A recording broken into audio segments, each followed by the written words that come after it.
கர்த்தருடைய பரிசுத்த நாமத்தில் உங்கள் அனைவருக்கும் ஸ்தோத்திரம். மோசே கன்மலையின் மேல் 2 முறை அடித்ததினால் எதற்காக தேவன் மோசே மேல் கோபம் கொண்டார்? என்னாகமும் 20:1-13 வசனம் வரைக்கும் வாசித்து பார்ப்போமானால் நம்மால் புரிந்து கொள்ள முடியும். மோசே இஸ்ரவேல் ஜனங்களை அழைத்து கொண்டு வந்த பொழுது அவர்கள் தண்ணீர் இல்லாததினால் மோசையிடம் வாதாடி கொண்டிருந்தார்கள். அப்பொழுது மோசே சொன்னார், எதற்காக என்னிடம் வாதாடுகிறீர்கள்?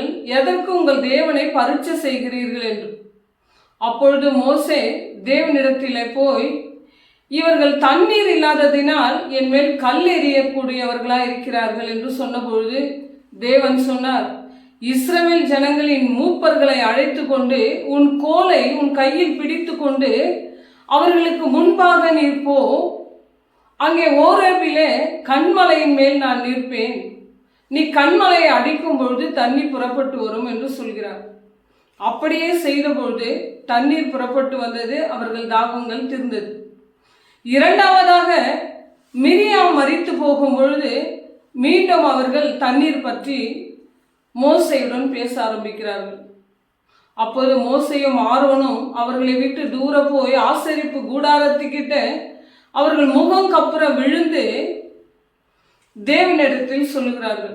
தேவன் அவர்களிடத்தில் முகமுகமாய் அவர் தேவ மகிமையை பார்க்கிறார்கள். அப்போது தேவன் சொல்லுகிறார், நீ எல்லா ஜனங்களுக்கு முன்பாகவும் போய் கன்மலையை பார்த்து பேசு, அங்கே உனக்கு தண்ணீர் புறப்பட்டு வரும் என்று தேவனுடைய கட்டளையா இருக்கிறது. மாறாக மோசே என்ன செய்கிறார் என்றால், ஜனங்கள் கொடுக்கிற உபத்திரவத்தின் நிமித்தம் கோபம் கொண்டு அவர் என்ன சொல்கிறார், எதற்காக நான் உங்களுக்கு தண்ணீர் கொடுக்க வேண்டும்? நீங்கள் கலகக்காரராச்சே என்று மோசே சொல்லுகிறார். அதனால அந்த கோபத்தின் நிமித்தம் கன்மலையின் மேலே 2 முறை அவர் அடித்து விடுகிறார். அங்கே தேவன் பேசதான் சொன்னார், ஆனால் இவர் 2 முறை கன்மலையை பார்த்து அடிக்கும் பொழுது தண்ணீர் புறப்பட்டு வருகிறது. மீண்டும் அவர்கள் தாகங்கள் தீர்கிறது. அவர்கள் விலங்குகளுக்கெல்லாம் தண்ணீர் கொடுக்கிறார்கள். இங்கே நாம் பார்க்கிறோம், தேவன் கன்மலையை பார்த்து பேச சொன்னார், ஆனால் இவர் மாறாக 2 முறை அடித்து விட்டார்.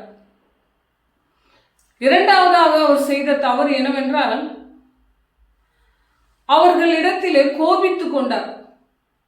இவரை மகிமைப்படுத்தும்படி அவர்களை பார்த்து கலக வீட்டாரே என்று சொல்லி அவர்தான் தண்ணீர் கொடுப்பதை போல அவர்களை பார்த்து இவர் கோபித்துக் கொண்டார் என்று நாம் இங்கே பார்க்கிறோம். தேவன் எதற்காக மோசே மேல் கோபம் உள்ளவராயிருந்தார்?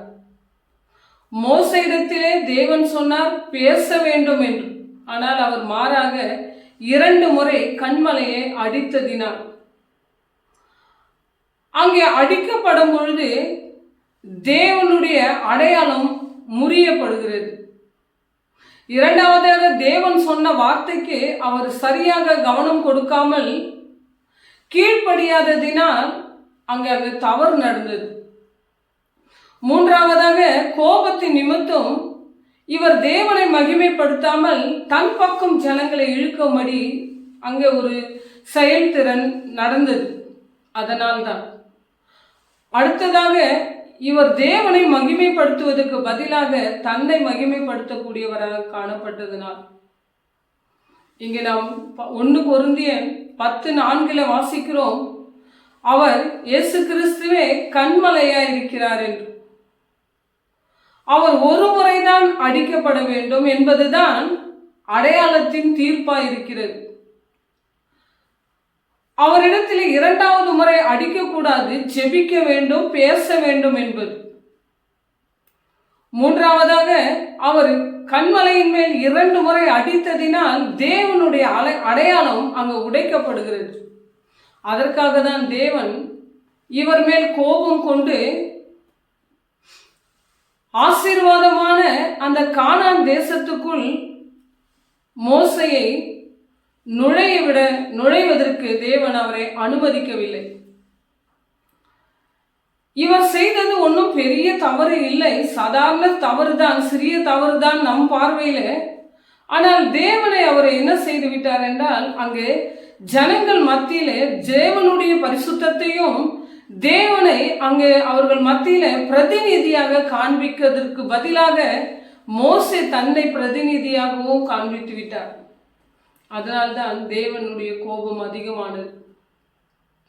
இங்கே நாம் பார்க்கிறோம் தேவனுடைய அடையாளங்கள் என்னவா இருக்கிறது என்று. தேவனுடைய அடையாளம் எப்பொழுதுமே அவர்தான் கன்மலை. இயேசு கிறிஸ்து தான் நம்முடைய கன்மலை என்று நாம் பார்க்கிறோம். அந்த ஜீவ தண்ணீர் அவர்களுக்கு ஜீவன் கொடுக்கும்படி வந்த அந்த தண்ணீர் தேவனுடைய கிருபையா இருக்கிறது. தேவன் சிலுவையிலே ஒரு முறைதான் அடிக்கப்பட வேண்டும் என்பதற்கு சிம்பாலிக்கலா இங்க கன்மலையில அடிக்கப்பட வேண்டும் என்பதே அங்கே வலியுறுத்தப்பட்டது. இரண்டாவது முறை தேவனை நாம் அடிக்க கூடாது, பேச வேண்டும் என்பதற்காக தான், ஜெபிக்க வேண்டும் என்பதற்காக. இங்கே தேவனுடைய ரட்சிப்பும் ஜீவ தண்ணீரும் பரிசுத்த ஆவியானவரும் தேவனுடைய மரணமும் அவருடைய உயிர் தெழுதலும் தான் இங்கே அடையாளமாய் காண்பிக்கப்பட்டு இருக்கிறது. நாம் மோசே செய்த அந்த தவறிலிருந்து நாம் எப்படி எச்சரிக்கை உள்ளவர்களாக இருக்க வேண்டும், நாம் எப்படி விழிப்புணர்வுகளாக இருக்க வேண்டும் என்பதை நாம் கற்றுக்கொள்ள வேண்டும். மோசே கன்மலையின் மேல் அடித்ததினால் 2 முறை தேவனுடைய அடையாளம் அங்கு உடைக்கப்படுகிறது. அவர் கீழ்ப்படியாமையினால, அதாவது அலட்சியப்படுத்தி விட்டார். கீழ்ப்படியாததினால அவர் பெறக்கூடிய அந்த கானானினுடைய மகிமையை பெறாமல் போய்விட்டது. அவர் தன்னை மகிமைப்படுத்தி தேவனை மகிமைப்படுத்த அவர் மறந்து போனார். இப்படி நம்மும் கூட நம்மை மகிமைப்படுத்தி கொண்டு தேவனை எத்தனையோ முறை மகிமைப்படுத்த மறந்து போய்விடுகிறோம். எத்தனையோ முறை தேவன் நம்மளோட பேசும் பொழுது நம்ம இதை அலட்சியம் செய்கிறோம், கீழ்ப்படிவதில்லை. இதனால் நாம் என்ன மோசையிடம் என்று கற்றுக்கொள்கிறோம். இப்படி நாம் இருக்கக்கூடாது என்பதற்காக நம் வாழ்க்கையில நாம் எப்படி இருக்க வேண்டும். இயேசு கிறிஸ்து நமக்காக ஒரே ஒரு முறைதான் சிலுவையில அடிக்கப்பட்டார். இரண்டாவது முறை அடிப்பது என்பது நாம் தேவனுக்கு கீழ்ப்படியாமல் அவருடைய வார்த்தைக்கு நாம் செவி கொடுக்காமல் நம் இஷ்டப்படி விருப்பப்படி வாழ்வதுதான் இரண்டாவது முறை தேவனை சிலுவையில அடிப்பதற்கு சமம். மோசே எப்படி மறந்து அடித்தாரோ நாம் தெரிந்தும் அடிப்பதற்கு சமமாக காணப்படுகிறது. நாம பார்த்தோமானால் நாம் தேவ பிள்ளைகளாக இருக்கிறோம். நாம் தேவனை மகிமைப்படுத்துகிறோமோ இல்லையோ நம்முடைய தற்புகழ்ச்சிகளை பாடக்கூடாது. சாட்சி சொல்லுகிறேன் அப்படி என்று சொல்லி எல்லாருக்கும் சாதாரணமா உலகத்திலே நடக்கிற சாதாரண விஷயத்தை அதை சாட்சியாக அறிவித்து கொண்டு அங்கே தேவ நாமத்தை துக்கப்படுத்தி நம்மை மகிமைப்படுத்தி கொண்டு இருக்கிறோம். நான் என்று அங்கே பெருமை பேசிக் கொள்கிறோம். இது தேவனுக்கு உகந்தது அல்ல.